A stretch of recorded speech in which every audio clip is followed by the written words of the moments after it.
Hello दोस्तों, good morning. कैसे हो आप सभी? यूपीएससी स्टडी विद डी के चैनल पर आपका स्वागत है। कल मैं भारतीय राष्ट्रीय आंदोलन का फर्स्ट पार्ट लेकर आया था और आज उसी के आगे सेकंड पार्ट है। चलो देखते हैं नेक्स्ट क्वेश्चन जो कल के वीडियो से नेक्स्ट था।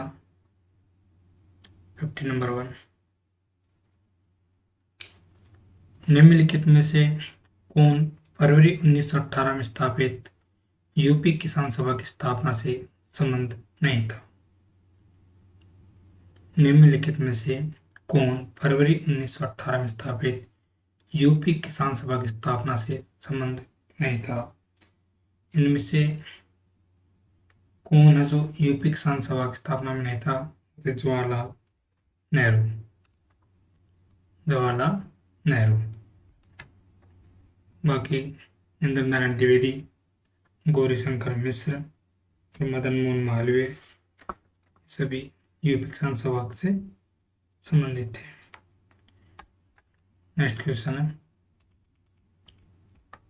वर्ष 1939 में कांग्रेस को छोड़ने के पश्चात सुभाष चंद्र बोस ने किस दल की स्थापना की? वर्ष 1939 में कांग्रेस को छोड़ने के पश्चात सुभाष चंद्र बोस ने किस दल की स्थापना की थी? Right answer forward block.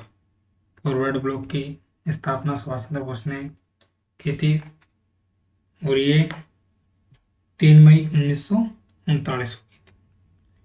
Next question है, भारतीय राष्ट्रीय कांग्रेस का वर्ष 1929 में लाहौर सम्मेलन जिसमें पूर्ण स्वतंत्रता पाने का संकल्प अंगीकृत किया गया था, ये किसकी अध्यक्षता में हुआ था? भारतीय राष्ट्रीय कांग्रेस का वर्ष 1929 में लाहौर सम्मेलन जिसमें अंग्रेजों से पूर्ण स्वतंत्रता पाने का संकल्प अंगीकृत किया गया, ये किसकी अध्यक्षता में हुआ था? ये था जवाहरलाल नेहरू की अध्यक्षता में। Option C. कांग्रेस ने 26 जनवरी 1930 को प्रथम स्वतंत्रता दिवस मनाया था और इसी दिन को बाद में भारतीय संविधान को लागू करने के लिए चुना गया। नेक्स्ट क्वेश्चन है, निम्नलिखित में से किसके कारण सार्वजनिक रोष की लहर उभरी जिसके फलस्वरूप जलियांवाला बाग में ब्रिटिश द्वारा जनसंहार की घटना घटी? निम्नलिखित में से किसके कारण सार्वजनिक रोष की लहर उभरी जिसके फलस्वरूप जलियांवाला बाग में ब्रिटिश द्वारा जनसंहार की घटना घटी? ये था रोलेट एक्ट। दी रोलेट एक्ट। ये दी रोलेट एक्ट कब हुआ था?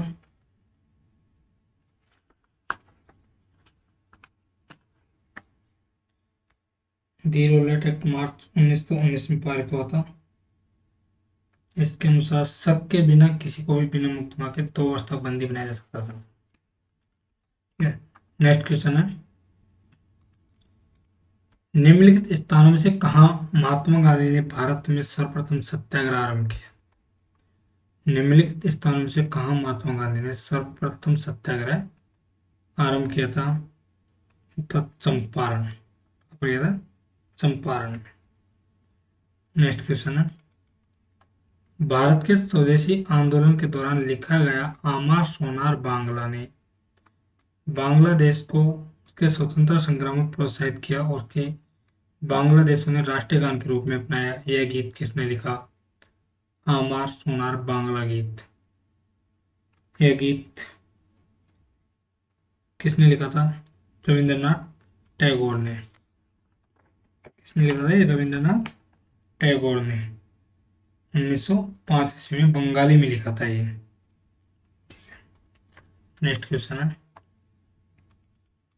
निम्नलिखित में से किसने नाइटहुड की उपाधि को अस्वीकार किया और भारत के लिए council of the secretary of state के पद ग्रहण करना अस्वीकार किया? निम्नलिखित में से किसने नाइटहुड की उपाधि को अस्वीकार किया और भारत के लिए council of the secretary of state में पद ग्रहण करना अस्वीकार किया?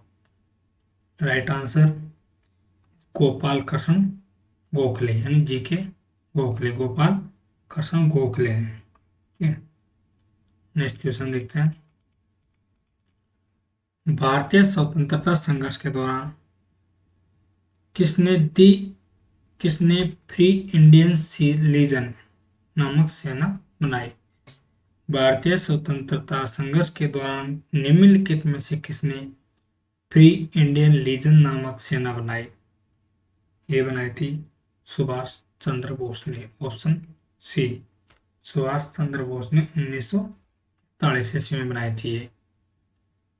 नेक्स्ट क्वेश्चन है, निम्नलिखित में से किसने वायसराय की एग्जीक्यूटिव काउंसिल के पुनर्गठन का सुझाव दिया? इसमें वार मेंबर सहित सभी विभाग भारतीय नेताओं द्वारा धारण किए जाने थे। किसने वायसराय की एग्जीक्यूटिव काउंसिल के पुनर्गठन का सुझाव दिया, जिसमें वार मेंबर सहित सभी विभाग भारतीय नेताओं द्वारा धारण किए जाने थे? किसने किया था ये था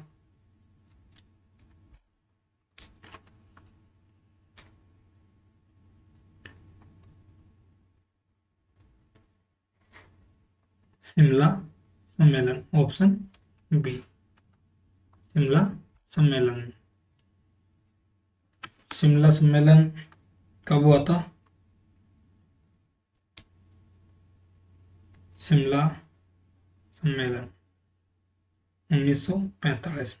ये लॉर्ड वेवेल ने शिमला में एक योजना रखी थी भारतीय समक्ष, इसको वेवेल योजना के नाम से जाना जाता है, शिमला सम्मेलन। नेक्स्ट क्वेश्चन है, निम्नलिखित में से किसने इंडियन नेशनल कांग्रेस की नरम दलीय राजनीति की व्यवस्थित आलोचना लैप्स फॉर ओल्ड शीर्ष लेखों की श्रृंखला में किया है? कि अरविंद घोष ने। अरविंद घोष के कैम्ब्रिज के दिनों के मित्र थे केजी देश पांडे ने अरविंद घोष से प्रार्थना की थी कि राजनीतिक मुद्दों पर कुछ लिखे। तब अरविंद घोष ने न्यू लैब्स फॉर ओल्ड जैसे लेखों की श्रृंखला निकाली। इसमें कांग्रेस की नरमदलीय नीतियों की कड़ी आलोचना की थी। नेक्स्ट क्वेश्चन है, निम्नलिखित में से किसने भारत के अंग्रेजी उपनिवेशी नियंत्रण की आलोचना में अन ब्रिटिश पदावली का प्रयोग किया था? अन ब्रिटिश पदावली का प्रयोग किया था। निम्नलिखित में से किसने भारत के अंग्रेजी उपनिवेशी नियंत्रण की आलोचना में अन ब्रिटिश पदावली का उपयोग किया था? किसने किया था? दादाभाई नौरोजी ने। इन्होंने अपनी एक पुस्तक लिखी थी poverty and un British rule in India. Next question है, जब रोलेट एक्ट पारित हुआ उस समय भारत का वायसराय कौन था? जब रोलेट एक्ट पारित हुआ था उस समय भारत का वायसराय कौन था? उस समय भारत का वायसराय था लॉर्ड चैम्सफोर्ड। रोलेट एक्ट का पारित हुआ था मार्च 1919 में। नेक्स्ट क्वेश्चन है, गांधी जी के निम्नलिखित अनुयायी से कौन पेशे से शिक्षक था? जो गांधी जी के अनुयायी रहे थे उनमें से कौन था जो शिक्षक था? तो जेबी कृपलानी। जेबी कृपलानी भारतीय स्वतंत्रता आंदोलन में आने से पहले स्कूल में शिक्षक थे। बाद में अंग्रेजी इतिहास के प्राध्यापक भी रहे। कृपलानी 1917 के चंपारण सत्याग्रह के दौरान गांधी जी के संपर्क में आए थे। नेक्स्ट क्वेश्चन है, निम्नलिखित में से कौन सा एक जनरल अबुल कलाम आजाद द्वारा प्रकाशित है? अब्दुल कलाम आजाद द्वारा प्रकाशित अल हिलाल, अल हिलाल समाचार पत्र मौलाना अबुल कलाम आजाद ने प्रकाशन किया था। इसका मुख्य कार्य था भारत में ब्रिटिश राज की आलोचना करना। ये 1914 में अल हिलाल पर प्रेस एक्ट के तहत प्रतिबंध भी लगाया था। नेक्स्ट क्वेश्चन है, दिसंबर 1885 में इंडियन नेशनल कांग्रेस का सर्वप्रथम अधिवेशन कहाँ आयोजित किया गया? दिसंबर 1885 में इंडियन नेशनल कांग्रेस का सर्वप्रथम अधिवेशन कहाँ आयोजित किया गया था? ये आयोजित किया गया था बम्बई में। बम्बई में आयोजित किया गया था। इसमें भारतीय राष्ट्रीय कांग्रेस का गठन हुआ था 28 दिसंबर 1885 को, और इस अधिवेशन की अध्यक्षता की थी व्योमेश चंद्र बनर्जी ने। नेक्स्ट क्वेश्चन है, निम्नलिखित में से किसने सुबह आजादी नामक कविता लिखी? सुबह आजादी, ये कविता लिखी थी फैज अहमद फैज ने। फैज अहमद फैज ने 1947 में भारत विभाजन के पश्चात। नेक्स्ट क्वेश्चन है, व्यक्तिगत सत्याग्रह, व्यक्तिगत सत्याग्रह में विनोबा भावे को प्रथम सत्याग्रही चुना गया, और तो दूसरा कौन था? दूसरा था पंडित जवाहरलाल नेहरू। 1940 में प्रारंभ होता व्यक्तिगत सत्याग्रह। इसमें प्रथम सत्याग्रही थे विनोबा भावे, और दूसरा सत्याग्रह जवाहरलाल नेहरू को चुना गया था। नेक्स्ट क्वेश्चन है, स्वतंत्रता संग्राम के दौरान अरुणा आसफ अली किस भूमिगत क्रियाकलाप की प्रमुख महिला संगठक थी? अरुणा आसफ अली, ये थी भारत छोड़ो आंदोलन। भारत छोड़ो आंदोलन में इन्होंने अपनी भूमिका निभाई थी। नेक्स्ट क्वेश्चन है, किस निम्नलिखित प्रधानमंत्रियों में से किसने भारत में क्रिप्स मिशन भेजा? निम्नलिखित प्रधानमंत्रियों में से भारत में किसने क्रिप्स मिशन भेजा था? वो थे Winston Churchill. Winston Churchill. March 1942 में ब्रिटिश प्रधानमंत्री चर्चिल ने सर स्टैफोर्ड क्रिप्स के नेतृत्व में क्रिप्स मिशन भारत भेजा था। इसके अनुसार भारत को युद्ध के पश्चात डोमिनेट स्टेट का दर्जा दिया गया था। नेक्स्ट क्वेश्चन है, भारतीय स्वतंत्रता संग्राम के दौरान रोलेट एक्ट ने किस कारण से सार्वजनिक रोष उत्पन्न किया? रोलेट एक्ट ने किस कारण से सार्वजनिक रोष उत्पन्न किया था भारतीय स्वतंत्रता संघर्ष के दौरान? यह था, इसने लोगों को बिना मुकदमा चलाए जेल भेजने के लिए अधिकृत किया था। क्या हुआ था? बिना मुकदमा चलाए लोगों को जेल भेजने के लिए अधिकृत।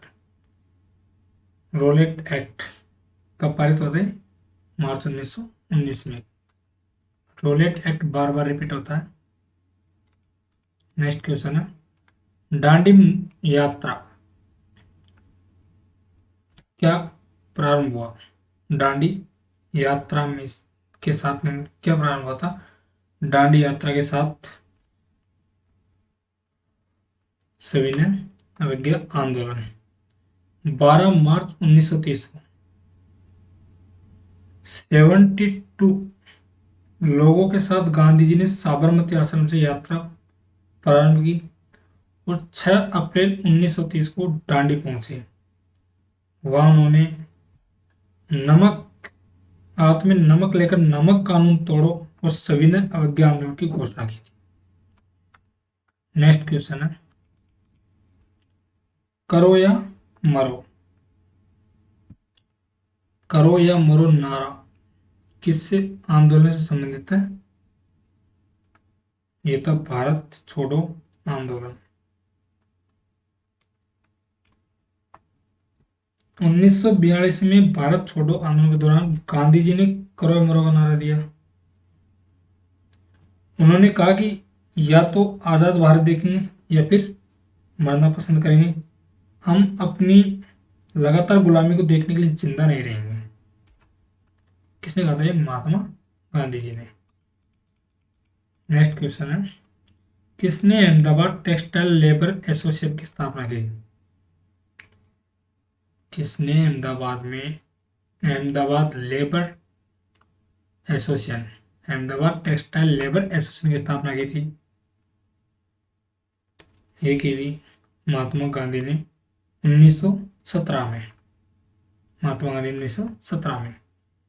नेक्स्ट क्वेश्चन है, भारतीय स्वतंत्रता संग्राम के संदर्भ में 16 अक्टूबर 1905 को निम्नलिखित कारणों में से किसके लिए प्रसिद्ध है? 16 अक्टूबर 1905, इसमें 16 अक्टूबर 1905 को बंगाल का विभाजन हुआ था। इस दिन पूरे बंगाल में शोक दिवस मनाया गया। 16 अक्टूबर 1905 को लोगों ने उपवास रखा, गंगा स्नान किया और वंदे मातरम गाते हुए जुलूस निकाला। लोगों ने एकता के प्रतीक के रूप में राखी बंधन का पर्व भी मनाया था। नेक्स्ट क्वेश्चन है, भारत सरकार अधिनियम 1935 में निहित इंस्ट्रूमेंट ऑफ इंस्ट्रक्शन, भारत सरकार अधिनियम 1935 में निहित इंस्ट्रूमेंट ऑफ इंस्ट्रक्शन को भारत के संविधान में वर्ष 1950 के रूप में शामिल किया गया। किस रूप में शामिल किया था? राजनीति के निर्देशक सिद्धांत के रूप में।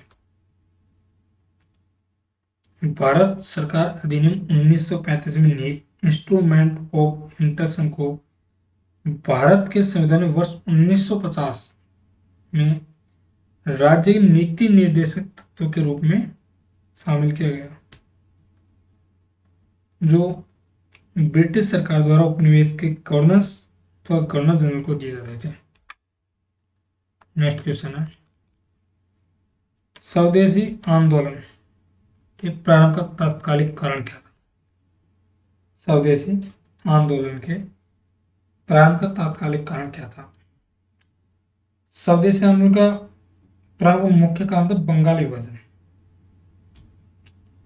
जो जुलाई 1905 में कर्जन की योजना के अनुसार बंगाल विभाजन की घोषणा की गई थी और सरकार द्वारा बंगाल के विभाजन का कारण प्रशासनिक बताया गया कि बंगाल की जनसंख्या 8 करोड़ है तथा प्रशासनिक दृष्टिकोण से बहुत बड़ा क्षेत्र माना गया था इसको, और इसी कारण से राजनीतिक कारण बताते हुए तो बंगाल विभाजन किया और उसके विरोध में 7 अगस्त 1905 को कलकत्ता के टाउन हॉल में स्वदेशी आंदोलन की घोषणा की थी। इसका आंसर है लॉर्ड कर्जन द्वारा बंगाल विभाजन। नेक्स्ट क्वेश्चन है, 1931 में भारतीय राष्ट्रीय कांग्रेस के कराची अधिवेशन के लिए, जिसकी अध्यक्षता सरदार पटेल कर रहे थे, किसने मूल अधिकारों तथा आर्थिक कार्यक्रम पर संकल्प प्रारूपित किया? 1931 में भारतीय राष्ट्रीय कांग्रेस के कराची अधिवेशन के लिए, जिसकी अध्यक्षता सरदार पटेल कर रहे थे, इसमें किसने मूल अधिकारों तथा आर्थिक कार्यक्रम पर संकल्प प्रारूपित किया था? यह पंडित जवाहरलाल नेहरू। ऑप्शन बी पंडित जवाहरलाल नेहरू ने। नेक्स्ट क्वेश्चन है, निम्नलिखित में से कौन क्रिप्स मिशन के साथ कांग्रेस आधिकारिक वार्ताकार थे? निम्नलिखित में से कौन क्रिप्स मिशन के साथ कांग्रेस आधिकारिक वार्ताकार थे? ये थे महात्मा गांधी और सरदार पटेल। महात्मा गांधी और सरदार पटेल।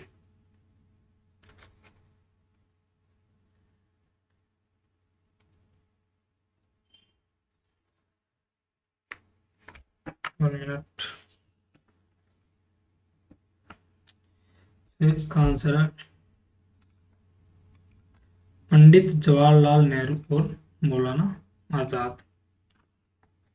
मोहम्मद पंडित जवाहरलाल नेहरू और मौलाना आजाद। नेक्स्ट क्वेश्चन है, महात्मा गांधी ने कहा था कि उनकी कुछ गहरी धारणा एक पुस्तक में जिसका शीर्षक है अनटू दिस लास्ट में परिलक्षित होती है। इस पुस्तक में उनके जीवन को बदल दिया। और महात्मा गांधी को बदलने वाली पुस्तक में क्या संदेश था? महात्मा गांधी ने कहा था कि उनकी कुछ गहरी धारणा एक पुस्तक में है जिसका शीर्षक है unto the last, unto this last में परिलक्षित होती है। उस पुस्तक ने उनके जीवन को बदल दिया। महात्मा गांधी को बदलने वाली पुस्तक में क्या संदेश था? सभी की भलाई में ही व्यक्ति की भलाई निहित है। सभी की भलाई में ही व्यक्ति की भलाई निहित है। क्योंकि गांधी जी ने अपने एक लेख में स्पष्ट उल्लेख किया कि सबकी भलाई में ही किसी व्यक्ति की भलाई निहित है, और इससे प्रेरित होकर सर्वोदय नाम से पुस्तक का अनुवाद किया था इन्होंने। ठीक है, नेक्स्ट क्वेश्चन है, रोलेट एक्ट का उद्देश्य है। रोलेट एक्ट का उद्देश्य है।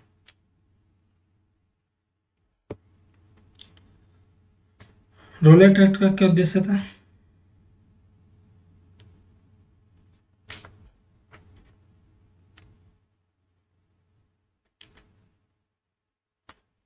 इसका उद्देश्य था परीक्षण एवं सारांश प्रक्रियाओं के बिना ही कारावास। परीक्षण एवं सारांश प्रक्रियाओं के बिना ही कारावास। क्योंकि इसमें कोई विचार या परीक्षण की आवश्यकता नहीं थी, सीधी 2 साल के लिए कारावास में बंद है। नेक्स्ट क्वेश्चन है, बंगाल में तेबा का किसान आंदोलन की मांग। बंगाल में तेबा का किसान आंदोलन की मांग थी। क्या मांग थी? फसल के आधे से घटाकर 1/3 तक जमींदारों की हिस्सेदारी में कमी। फसल के आधे से घटाकर 1/3 तक जमींदारों की हिस्सेदारों में कमी की जाए, ये उनकी मांग थी। इसमें बंगाल और भारत के इतिहास में तेबा का आंदोलन एक कृषक आंदोलन था, जिसमें उन्होंने कृषि उपज का 2/3 कृषकों को मिले और 1/3 जमींदारों को मिले, ये उनकी मांग थी। नेक्स्ट क्वेश्चन है, एनी बेसेंट थी। एनी बेसेंट कौन थी? इसका आंसर है ऑप्शन सी 1 और 3। होम रूल आंदोलन शुरू करने के लिए जिम्मेदार और एक बार भारतीय राष्ट्रीय कांग्रेस के अध्यक्ष एनी बेसेंट। नेक्स्ट क्वेश्चन है, साइमन कमीशन के आने के विरुद्ध भारतीय जन आंदोलन क्यों हुआ? साइमन कमीशन के आने के विरुद्ध भारतीय जन आंदोलन क्यों हुआ था? क्योंकि साइमन कमीशन में कोई भी भारतीय सदस्य नहीं था। इसमें कोई भी भारतीय सदस्य शामिल नहीं था। ये 1927 के नवंबर के महीने में ब्रिटिश सरकार ने एक वैधानिक कमीशन को नियुक्त किया, जिसका नाम कमीशन के अध्यक्ष साइमन के नाम से प्रसिद्ध हुआ था, और कमीशन के सभी सदस्य अंग्रेज थे।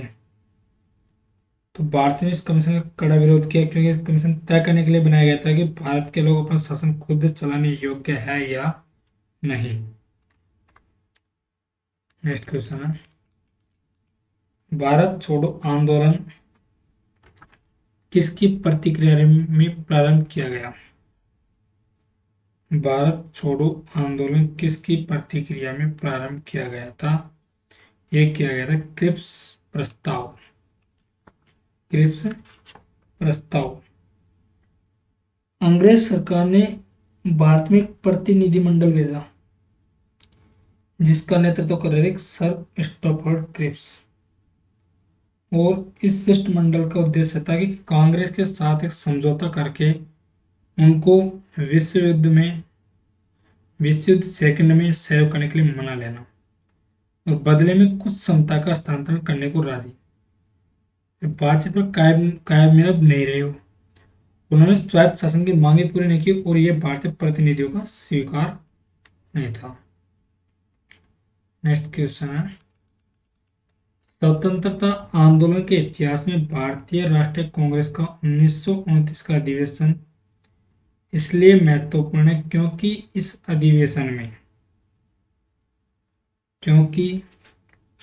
अधिवेशन में कांग्रेस के लक्ष्य के तौर पर पूर्ण स्वराज प्राप्ति को स्वीकार किया गया।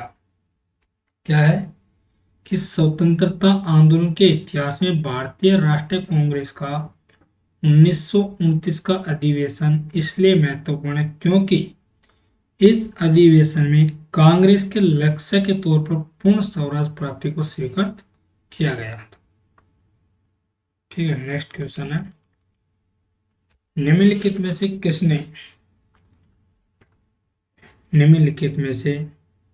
किसने 1930 में नमक कानून को तोड़ने के लिए तंजौर तट पर एक मार्च का आयोजन किया? किसने किया था? सी राजगोपालचारी ने।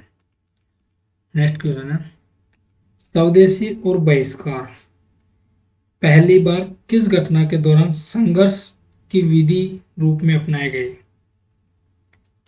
स्वदेशी और बहिष्कार पहली बार किस घटना के दौरान? बंगाल विभाजन के विरुद्ध आंदोलन में, बंगाल विभाजन के विरुद्ध आंदोलन में अपनाए गए थे। ठीक है, नेक्स्ट क्वेश्चन है, 1927 की बटलर कमेटी का उद्देश्य है।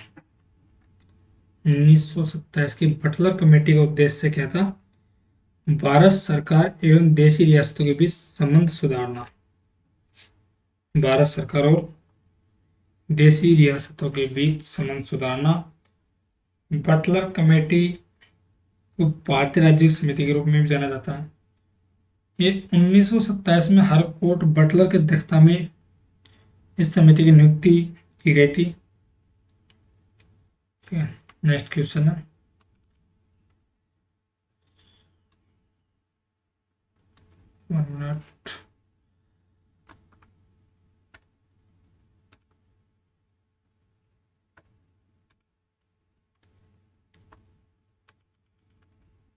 क्वेश्चन नंबर 89, 1929 का व्यापार विवाद अधिनियम ट्रेड डिस्प्यूट एक्ट किसका उपबंध करता है? कौन सा अधिनियम है? व्यापार विवाद अधिनियम 1929 का ट्रेड डिस्प्यूट एक्ट। ये अधिकरणों की प्रणाली एवं हड़तालों पर रोक लगाता है। क्या? व्यापार विवाद अधिनियम 1929 में एक अधिकरण की स्थापना की व्यवस्था की थी जिसमें श्रमिक विवादों का समाधान निकाला जा सके। सार्वजनिक सेवाओं में उस समय हड़ताल नहीं की जा सकती थी, जबकि प्रत्येक श्रमिक लिखित रूप में मास की पूर्व सूचना प्रशासन को न दे दे। नेक्स्ट क्वेश्चन है, उन्होंने मेजिनी गैरिबाल्डी शिवाजी श्री कृष्ण की जीवनी लिखी। उन्होंने मेजिनी गैरिबाल्डी शिवाजी और श्री कृष्ण की जीवनी लिखी। वे अमेरिका में कुछ समय के लिए रहे और तथा वे केंद्रीय सभा के सदस्य भी निर्वाचित हुए थे।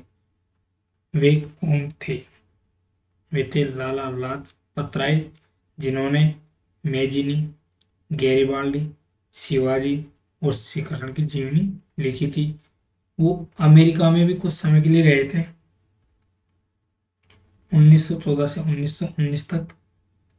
उसके बाद वे 1924 में कांग्रेस छोड़कर स्वराज पार्टी में शामिल हुए और केंद्रीय असेंबली के सदस्य चुने गए।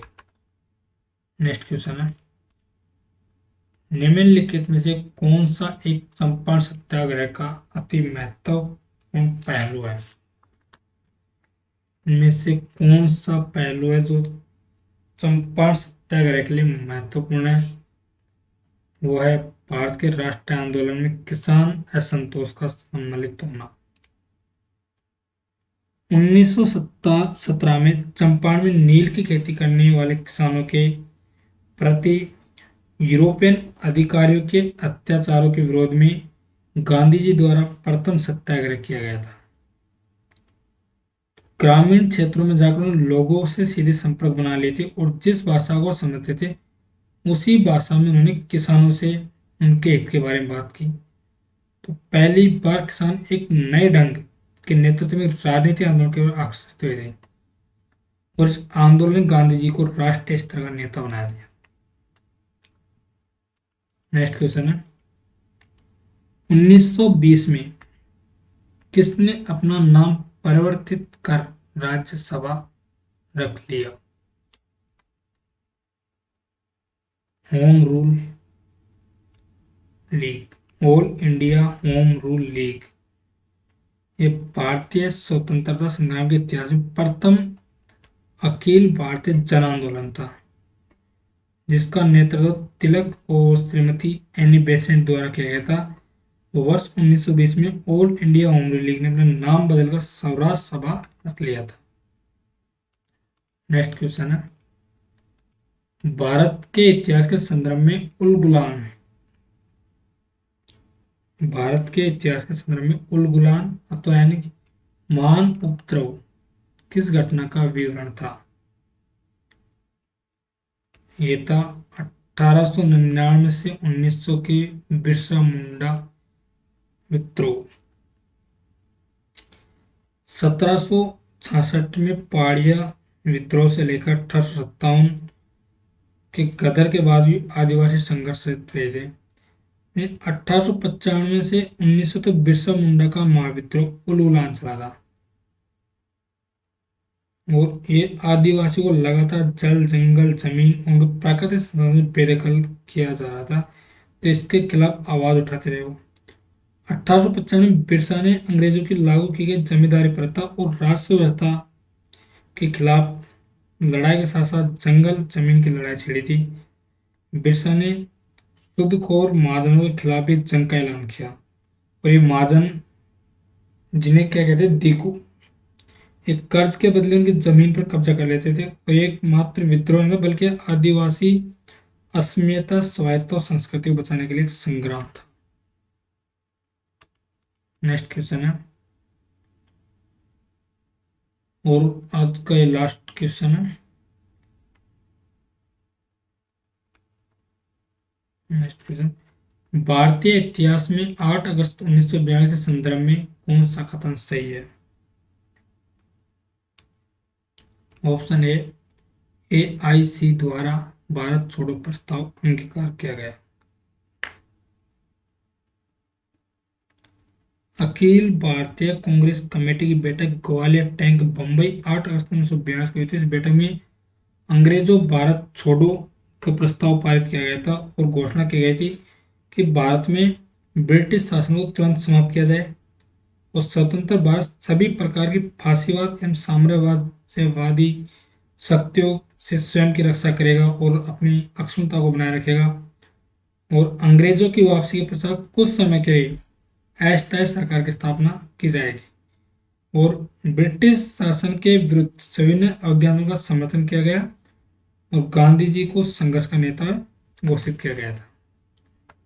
नेक्स्ट क्वेश्चन 95 नंबर का लास्ट क्वेश्चन है ये, इनमें कौन अंग्रेजी में अनुदित प्राचीन भारतीय धार्मिक गीतिकाव्य है?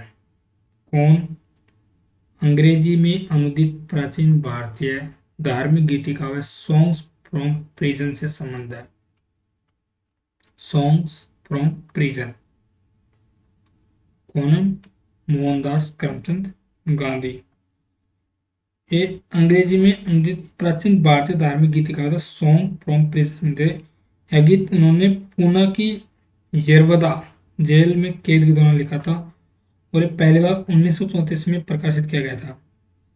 ये भारतीय गीति काव्य का अनुवाद है। थैंक यू दोस्तों। भारतीय राष्ट्रीय आंदोलन के ये समाप्त हुए और नेक्स्ट वीडियो रहेगा फिजिकल जियोग्राफी का। पूरा देखिए वीडियो को, लाइक सब्सक्राइब और शेयर किया करो। Thank you.